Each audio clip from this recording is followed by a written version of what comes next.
سيدنا محمد وآله الطيبين الطاهرين أجمعين. أحبابي في الله في كل مكان، في درس جديد للتوعية في عالم الروحانيات.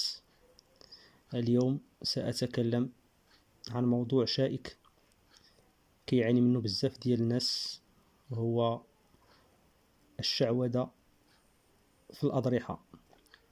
في مجتمعاتنا وخصوصا المغاربية كتحتل الزوايا والأضرحة واحد المكانة كبيرة في الثقافة والدين، حيث الناس كيشوفوا فيها البركة والسكينة والدعاء المقبول.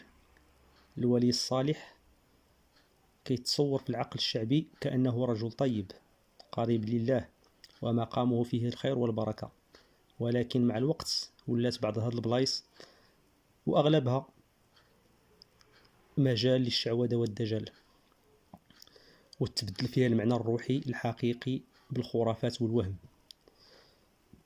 بزاف ديال الأضرحة ولات بلايص كتبيع الوهم، بلاصة ما تكون مراكز للذكر والدعاء. كيتصور الوالي بحال شي وسيلة باش توصل الدعاء ديالك لله، وهذا من أنواع الشرك.